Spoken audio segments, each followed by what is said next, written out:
Í þriðja lagi, hvert hlutverk atferlis? Helgisíðabókin eða handbókin leiðbeinandi atferli prests og safnaðar. Hún þó ekki tæmandi það efni.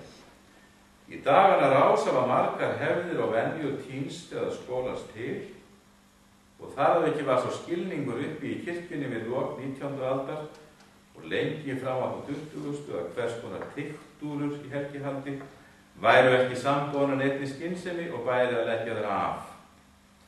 Við þetta bættist fátækt kirknanna sem takmarkaði möguleika þeirra til að fella helgihaldið inn í fornan táknheim í litum og formum, ilmi og atferli.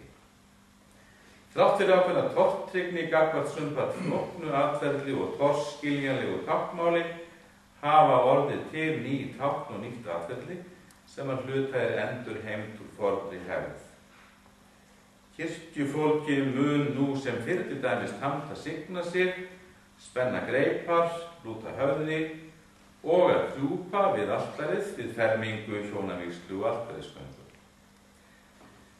Það hefur löngu verið svo að í kirkjunni gilda meginreglur til leiðbeiningar og síðan möguleg frávik.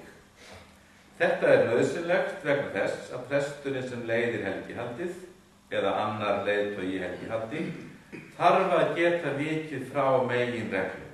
Það getur bæði verið vegna þess til þess að beina augum safnaðar að meginatriðum með sérstökum hætti eða að kringumstæður leyfa alls ekki að meginreglu verði fylgt.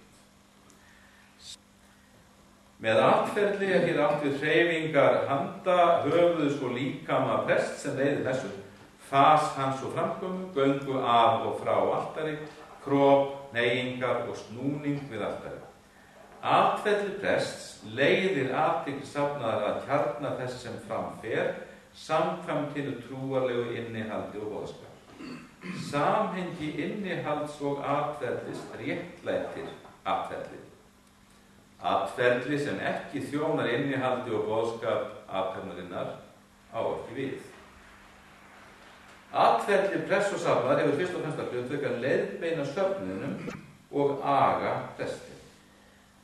Atferlið þjáir og undirstrikar nærveru Guðs í Jesú Kristi. Það þjáir lotningu og virðingu fyrir hinum ósýnilega Guði sem nærri í orði sínu og sakramenti. Hinn ósýnilega nálægð því sýnileg bæði í náðarmeðurnunum og nærveru safnaðarins. Líkt og í dæmisögunum miskunnsama samverjanda sem Kristur í senn, veitandi og þiggjandi dæmisögunar þjónusta Guðsþjónustunnar, þjónusta Krists og þjónustan við Krist. Þannig Guðsþjónustan í Kristi. Í þeirri endurskoðun helgihalds og helgisíða sem farið fram undanfarnu hjá systurkirkjunum sameiginleg áhersla á að auka vægi táknanna í helgihaldinu með því að gera þau stærri, ákveðnari og gagnsærri. Tákn sem óskiljanlegt, vísar ekki neitt og virkar framandi, jafnvel bæði á prestinn og söfnuðinn og augljóslega tilgangslaust og í versta falli til ótaks. Eitt af því sem farið vandlega í gegnum við endurskoðun handbókar og helgisíða einmitt táknfræði. Það bæði átt við þau tákn sem fyrir í hefð kirkjunar sem nýtast helgisíðunum og þau tákn sem fyrir hendi í samtímanum og nýtast í predikun og annarri boðun orðsins. Og þá spurningin handbók og helgisíðir til hvers? Meginatriði í öllum helgisíðum að þeir skuli endurspegla trú og játningu kirkjunar og kenningu hennar á hverjum tíma. Trúariðkun trúfræðsla. Í samtímanum trúariðkunin í raun eina trúfræðsla alls þorra fólks. Þetta þýðir miklu meiri áherslu og undirbúning þeirra sem standa að athöfnum og ektamörkum ævinnar þegar flest kirkjufólk kemst í snertingu við boðskap trúarinnar. Hlutverk prestsins því gjörbreytt frá því að hann var fyrst og fremst embættismaður sem sinnti tilteknum embættisverkum og færði þær inn í ministerialbók prestagarðsins. eftir sem áður þarf hann auðvitað að sinna sínum embættislegu skyldum.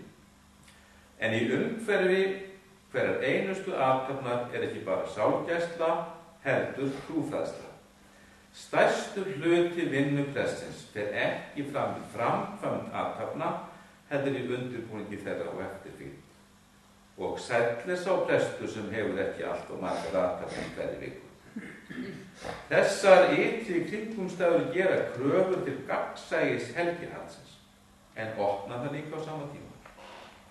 Helgisíðir verða aldrei skoðaðir nema sem lifandi gjörningur. Það eins með þá og með predikurina. Predikurinn, það tjáning og túlkun Guðs orðs til samtímans, lykillinn öllu helgihaldi og raunverulega inntak þeirra. Helgihaldið sem ekki predikar sjálft, það boðar Guðs orð og ber því vitni, bæði dautt og stirðbað. En það á að vera lífgefandi kraftur trúarinnar.